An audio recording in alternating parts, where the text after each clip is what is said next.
பிதாசுதன் பரிசுத்த ஆவியின் பெயராலே ஆமென். ஆண்டவர் உங்களோடு இருப்பாராக, உம் ஆன்மாவோடும் இருப்பாராக. தொடக்க நூல் புத்தகத்திலிருந்து வாசகம். அதிகாரம் 4, இறை வார்த்தை 7. நீ நல்லது செய்தால் உயர்வடைவாய் அல்லவா? நீ நல்லது செய்யாவிட்டால் பாவம் உன்மேல் வேட்கை கொண்டு உன் வாயிலில் படுத்திருக்கும். நீ அதை அடக்கி ஆள வேண்டும். ஆண்டவரின் அருள்வாக்கு. இறைவா உமக்கு நன்றி. எங்கள் பரலோக தந்தையே, இயேசு கிறிஸ்துவே, தூயனல் ஆவியே, தந்தையே, இந்த காலை நேரத்திற்காகவும் பொழுதிற்காகவும் உமக்கு நன்றி. புதிய நாளை கொடுத்து, புதிய ஆற்றலை கொடுத்து எங்களை திடப்படுத்தி வழிநடத்தி கொண்டிருப்பவரே, உம்மை துதிக்கிறோம். ஆண்டவரே, ஒவ்வொரு நாளும் அதிகாலையிலே கழுகுகளை போல் சிறகடித்து பறக்கக்கூடிய பலத்தை எங்களுக்கு கொடுத்திருப்பதற்காக நன்றி. பலவீனமான சூழ்நிலைகளிலும் கூட ஆண்டவரே, பரிசுத்த ஆவியின் வல்லமையை கொடுத்து சோர்ந்து போய் இருந்த நேரத்திலும் கூட எங்களுக்கு உகந்த அந்த வார்த்தைகளை கொடுத்து எங்களை ஆசீர்வதித்து கொண்டிருக்கிறவரே, உம்மை நன்றியோடு உம்மை துதிக்கிறோம். அப்பா, அதிகாலையில் எழுந்து உமது திரு பாதம் அமர்ந்து ஜெபிக்கக்கூடிய நேரத்திலே நாங்கள் புத்துயிர் பெற்றவர்களாய் இருக்கின்றோம். ஆண்டவரே, ஒரு புது வாழ்க்கையும் ஒரு புது அனுபவத்தையும் பெற்றவர்களாய் இருக்கின்றோம். இந்த நாளிலும் கூட தந்தையே, நீர் எங்களுக்கு வாக்கு கொடுத்திருக்கின்றீர். நீ நல்லது செய்தால் உயர்வடைவாய் அல்லவா? நீ நல்லது செய்யாவிட்டால் பாவம் உன்மேல் வேட்கை கொண்டு உன் வாயிலில் படுத்திருக்கும். நீ அதை அடக்கி ஆள வேண்டும் என்று சொன்னவரே, நாங்கள் செய்த பாவ செயல்களுக்காக உம்மிடம் மன்னிப்பு கேட்கின்றோம். தீய செயல்கள் செய்து ஆண்டவரே, நீர் கொடுத்த அந்த மேன்மையும் ஆசீர்வாதத்தையும் இழந்து போய் இருக்கக்கூடிய சூழ்நிலைகளை எங்களுடைய வாழ்க்கையில் இருந்து மாற்றுவீராக. உமது அன்பு கரத்தினால் எங்களை தாங்கி, உமது அபிஷேக வல்லமையினால் எங்களை நிரப்பி, உமக்குகந்த பிள்ளைகளாய் நாங்கள் நடக்கக்கூடிய கிருபை எங்களுக்கு தந்து கொண்டு இருக்கின்றீர். இணை சட்டம் 4வது அதிகாரம் 7வது வார்த்தையில் சொல்லப்பட்டு இருக்கின்றதே, நாம் குரல் எழுப்பும் போதெல்லாம் நம் கடவுளாகிய ஆண்டவர் நம்மோடு உள்ளார் என்று சொல்லி, ஆம் தகப்பனை, அதிகாலையிலே குரல் எழுப்பி உம்மை நோக்கி ஜெபிக்கக்கூடிய வேளையிலே நீர் எங்களோடு கூட இருக்கின்றீர். எங்களுடைய குரலை கேட்க எங்கள் நடுவில் கடந்து வருகின்றீர். எங்களை ஆசீர்வதிக்க எங்களை திடப்படுத்துகின்றீர். ஆண்டவரே, நாங்கள் உண்மையோடு நடக்க உண்மையான உமது வார்த்தைகளின் வழியாக எங்களுக்கு கற்றுக் கொடுத்து உமது உண்மையின் நெறியில் நடக்க எங்களை பழக்க வைக்கின்றீர். எவ்வாறு புனித சூசையப்பர் ஒரு நேர்மையாளராய் இருந்தாரோ, அதே போல் நாங்கள் நேர்மையாளராய் இருக்க வேண்டும் என்று எங்களுக்கு உமது 10 கட்டளைகளை கொடுத்தவரே, உம்மை துதிக்கிறோம். அப்பா, ஆண்டவரே, நாங்கள் நல்லது செய்யாதபடி அநேக முறை தீமையான காரியங்களை செய்து இந்த உலகத்தில் நாங்கள் வாழ்ந்திருக்கின்றோம். இந்த நாளிலும் கூட நன்மையான காரியங்கள் செய்து உமக்குகந்த வாழ்க்கை வாழ்ந்து ஆண்டவரே, உம்முடைய திட்டத்தை நிறைவேற்றக்கூடிய பிள்ளைகளாய் எங்களை மாற்றிடுவீராக. ஆண்டவரே, நாங்கள் நல்லது செய்யாமல் இருக்கிறபடியினால் பாவம் எங்கள் மீது ஆட்கொண்டு இருக்கின்றது. பாவம் எங்களை ஒரு கண்ணியை போல் சிக்க வைத்திருக்கின்றது. சிலந்தை பூச்சி எவ்வாறு தனக்கு தேவையான இரையை தன்வயப்படுத்தி கொண்டு இருக்கின்றதோ, தீ எவ்வாறு அதனிடம் கொண்டு போகக்கூடிய ஒரு பொருளை தன்வயப்படுத்துகின்றதோ, அதே போல் தகப்பனே, பாவம் எங்களை தன்வயப்படுத்தி எங்களை அடிமையாய் வைத்திருக்கின்றது. இந்த நேரத்திலே உமது பரிசுத்த இரத்தத்தினால் எங்களை கழுவி நாங்கள் குரல் எழுப்பும் பொழுதெல்லாம் எங்களுடைய குரலை கேட்டு எங்களோடு கடந்து வந்து எங்களுக்கு பாவமன்னிப்பு நிச்சயத்தை கொடுத்து எங்களை ஆசீர்வதிக்க வேண்டுமாய் உம்மை நோக்கி ஜெபிக்கிறோம். ஆண்டவரே, திருப்பாடல்கள் 84வது அதிகாரம் 10வது வார்த்தையில் சொல்லப்பட்டு இருக்கின்றதே, வேற்றிடங்களில் வாழும் 1000 நாட்களிலும் கோயில் முற்றங்களில் தங்கும் ஒரு நாளே மேலானது என்று சொல்லி, ஆம் தகப்பனை, உமது கோயில் முற்றங்களில் தங்கக்கூடிய அந்த ஒரு நாளே மேலானது என்பதை நாங்கள் உணரும்படியாக எங்களுக்கு கற்றுத்தரும்படியாக உம்மை நோக்கி செபிக்கிறோம். ஆண்டவரே, அன்பார்ந்த இயேசு சுவாமி, வேற்றிடங்களில் நாங்கள் வாழ்ந்திருக்கின்றோம். ஒரு அந்நியரை போல் இருந்திருக்கின்றோம். ஒரு பழையின மக்களை போல் இருந்திருக்கின்றோம். ஆனாலும் தகப்பனை, ஒவ்வொரு நாளும் நீர் எங்களை ஆசீர்வதித்து உமது பிள்ளையாய் மாறக்கூடிய உரிமை எங்களுக்கு கொடுத்து, உரிமை தாழ்மையோடு உம்மிடம் கேட்க எங்களை வழிநடத்தி கொண்டிருப்பதற்காக உம்மை துதிக்கிறோம் ஆண்டவரே. உம் கோயில் முற்றங்களில் தங்கியிருக்க வேண்டும். உம்முடைய பிரசன்னத்தை எவ்வாறு எசையா தீர்க்கதரிசி கோயிலில் கண்டாரோ அதே போல் காணக்கூடிய வல்லமையும் பலத்தையும் தருவீராக. தாவீதை போல் நடனமாடி உம்மை துதிக்கக்கூடிய ஆற்றலை தருவீராக. நீரே எங்களுக்கு தாயும் தந்தையுமாய் இருக்கின்றீர் ஆண்டவரே. நாங்கள் உடைந்து போய் இருக்கக்கூடிய நேரத்திலே எங்களை உருமாற்றி எங்களுடைய உடைந்த உள்ளத்திற்கு நல்ல மருந்தாய் உமது வார்த்தைகளை கொடுத்து மீண்டுமாய் இழந்து போன அனைத்து ஆசீர்வாதங்களையும் திரும்ப கொடுத்து எங்களை நீர் வழிநடத்தி கொண்டிருக்கின்றீர். எனவே இந்த நாளிலும் கூட தகப்பனே, நீர் எங்களை திடப்படுத்தும், பலப்படுத்தும். பாடல்கள் 16வது அதிகாரம் 8வது வார்த்தையில் சொல்லப்பட்டு இருப்பதை போல ஆண்டவரை எப்போதும் என் கண்முன் வைத்துள்ளேன், அவர் என் வலப்பக்கம் உள்ளார், எனவே நான் அசைவுறேன் என்று என்கின்ற உமது வார்த்தையின்படி அன்பார்ந்த இயேசு சுவாமி, உம்மை எப்பொழுதும் எங்களுடைய வலக்கண் புறத்தில் வைத்து ஆண்டவரே உம்மையே எங்கள் முன்பாக நிறுத்தி நாங்கள் நடக்கக்கூடிய பலத்தையும் வல்லமையும் கொடுப்பீராக. ஆண்டவரே, நீரே எங்கள் கண் முன்பாக இருக்கின்றீர். கல்வாரி சிலுவை நாங்கள் உற்று நோக்கக்கூடிய வேளையிலே அதில் உமது திருமுகத்தை பார்க்கின்றோம்.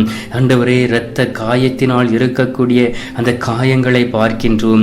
இவை எல்லாம் எங்களுக்காக நீர்பட்ட வேதனை என்பதை நாங்கள் அறிந்திருக்கின்றோம். எங்களுடைய பாவத்தினால் நாங்கள் பட்ட வேதனை, நீர்பட்ட வேதனையை நாங்கள் உணர்ந்திருக்கின்றோம். ஆனால் நாங்கள் பாவம் செய்ய ஆண்டவரை துணிந்து போயிருக்கின்றோம். இந்த உலகத்தில் வாழக்கூடிய நாட்களிலே நாங்கள் நல்லதை செய்து நல்லதை நினைத்து நடக்கக்கூடிய பலத்தையும் வல்லமையும் தருவீராக. ஆண்டவரே, உடைய வாழ்க்கையில் நமக்கு நல்லது எது கெட்டது எது என்பதை தெரிந்திருந்தும் நாங்கள் கெட்டதையே தேடி அலைகிறோம். ஆனால் பாவம் ஒரு கருவை போல் எங்களுக்குள் வளர்ந்து கொண்டு இருக்கின்றது. அந்த கெட்ட வேர் இருக்கக்கூடிய வேளையிலே ஒரு மனிதரை எவ்வாறு கயிற்றினால் கட்டுவார்களோ அதே போல் பாவம் எங்களை கட்டி கொண்டு இருக்கின்றது. அன்பார்ந்த இயேசு சுவாமி, ஒரு மனிதன் குடி பழக்கத்திற்கு அடிமை ஆவதை போல, புகையிலை பழக்கத்திற்கு அடிமை ஆவதை போல பாவத்திற்கு அடிமையாகி உமது அன்பையும் இரக்கத்தையும் இழந்து போய் இருக்கின்றோம். இந்த நாளிலே தகப்பனே, நீரே எங்களோடு கடந்து வந்து உமது அன்பு ஆற்றலினால் எங்களை தாங்கி உமது பிள்ளையாய் மாற்றி எங்களை வழி நடத்தும். அப்பா, உமக்கு உகந்த ஒரு வாழ்க்கை வாழக்கூடிய ஒரு ஆற்றலையும் வல்லமையும் தருவீராக. தகப்பனே, நீரே பெரியவராய் இருக்கின்றீர், உன்னதராய் இருக்கின்றீர். அநேக முறை நாங்கள் சொல்லிக் கொண்டுகிறோம், நாங்கள் பாவம் செய்யவில்லை, நாங்கள் செய்வது பாவம் இல்லை என்று நாங்கள் மற்றவர்களுக்கு முன்பாக அதை நாங்கள் நினைவுபடுத்தும்படியாக நாங்கள் வாழ்ந்து கொண்டு இருக்கின்றோம். இந்த நேரத்திலே தகப்பனே, நீர் எங்களுக்கு வாக்கு கொடுத்திருக்கின்றீர். 1 யோவான் 1வது அதிகாரம் 8வது வார்த்தையில் பாவம் நம்மிடம் இல்லை என்போம் என்றால் நம்மையே நாம் ஏமாற்றிக் கொள்வோம், உண்மையும் நம்மிடம் இராது என்று சொல்லி, ஆம் தகப்பனே, எங்களையே நாங்கள் ஏமாற்றி இருக்கின்றோம். எங்களிடம் உண்மை இல்லை, ஆனால் பாவம் நிறைந்திருக்கின்றது. ஆண்டவரே, நாங்கள் பாவி என்கின்ற உணர்வை இந்த நாளில் நீர் எங்களுக்கு கொடுத்திருக்கின்றீர். பிரியமில்லாத செயல்கள் அனைத்தும் பாவம் என்பதை நாங்கள் உணர வைத்திருக்கின்றீர். உமக்கு பிரியமில்லாத வார்த்தைகள் எல்லாம் பாவம் என்பதை இந்த நேரத்தில் இந்த நாளிலே உணர வைத்திருக்கின்றீர். கலாத்தியர் 5வது அதிகாரம் 20, 21 வார்த்தையில் சொல்லப்பட்டு இருக்கின்றதே, சிலை வழிபாடு, பில்லி சூனியம், பகைமை, சண்டை சச்சரவு, பொறாமை, சீற்றம், கட்சி மனப்பான்மை, பிரிவினை, பிளவு, அழுக்காறு, குடிவெறி, களியாட்டம் எல்லாமே ஒரு பாவமாய் இருக்கிறது என்று சொல்லி, ஆம் தகப்பனே, இதே போல் நாங்கள் வாழ்ந்திருக்கின்றோம், சிலை வழிபாடு செய்திருக்கின்றோம், பில்லி சூனியத்திற்கு துணை போயிருக்கின்றோம், பகைமையை கொண்டிருக்கின்றோம், சண்டை சச்சரவினால் வாழ்ந்து கொண்டிருக்கின்றோம், மற்றவர்கள் மீது பொறாமை கொண்டிருக்கின்றோம், சீற்றத்தோடு இருக்கின்றோம், கட்சி மனப்பான்மையும் பிரிவினையும் கொண்டு வந்திருக்கின்றோம், பிரிவினையின் மூலம் சில குடும்பங்களை கெடுத்து இருக்கின்றோம், கணவன் மனைவிற்கு இடையே பிரிவினையை கொண்டு வந்திருக்கின்றோம், அழுக்காறு, குடிவெறி, களியாட்டம் போன்ற தீவிர அருவருப்பான பழக்க வழக்கங்களில் அடிமையாகி தகப்பனே, நீர் கொடுத்த வல்லமையும் பலத்தையும் இழந்து போயிருக்கின்றோம். இந்த நாளில் நீர் எங்களுக்கு வெளிப்படுத்தி இருக்கின்றீர். ஆவியானவர் இப்படிப்பட்ட இடங்களில் இருப்பது இல்லை, எங்களுக்கு கற்றுக் கொடுத்து இருக்கின்றீர். 1 கொரிந்தியர் 15:56 சொன்னதுபடி பாவமே சாவின் கொடுக்கு என்று. ஆம் தகப்பனே, எங்களுடைய பாவத்தின் மூலம் அநேக நோய்கள் எங்களுடைய வாழ்க்கையில் கடந்து வந்து இருக்கின்றன, தொற்று கிருமிகள் வந்து இருக்கின்றன. ஆண்டவரே, உமதுக்கு பிரியமில்லாத வாழ்க்கை வாழ்ந்து நாங்கள் மருத்துவர் கையில் விழுந்து கிடக்கிறோம் அப்பா.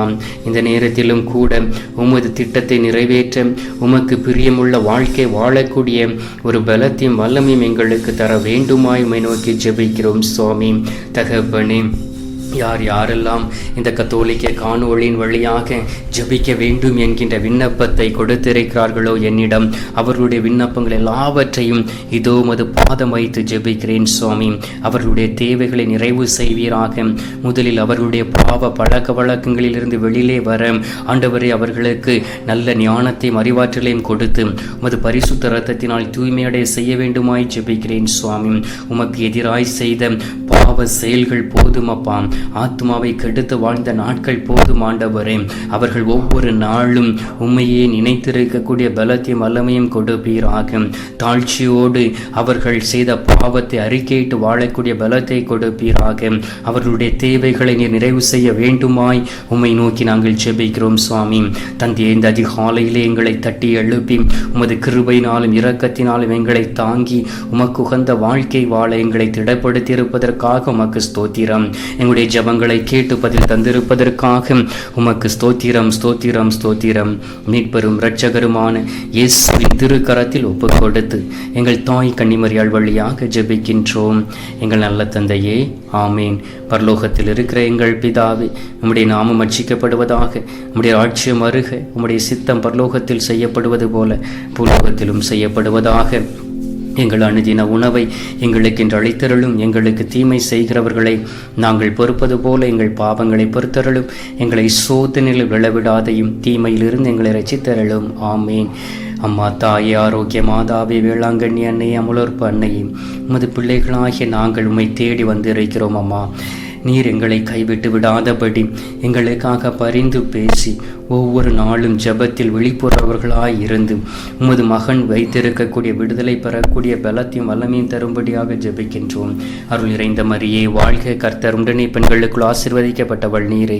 உம்முடைய திரு வயிற்றின் கனியாகிய இயேசுவும் ஆசீர்வதிக்கப்பட்டவரே. அஜிஷ்ட மரியே, சர்வேசுடைய மாதாவே, பாவிகளா இருக்கிற எங்களுக்காக இப்பொழுதும் எங்கள் மரண நேரத்திலும் வேண்டிக் கொள்ளும். ஆமேன். பிதாவுக்கும் சுதனுக்கும் பரிசுத்த ஆவிக்கு மகிமை உண்டாவதாக.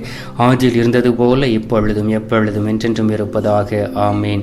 ஆண்டவர் உங்களோடு இருப்பாராக, உமான்மாவோடும் இருப்பாராக. எல்லாமல்ல இறைவன் பிதா, சுதன், பரிசுத்த ஆவி உங்களை ஆசீர்வதிப்பாராக. ஆமேன்.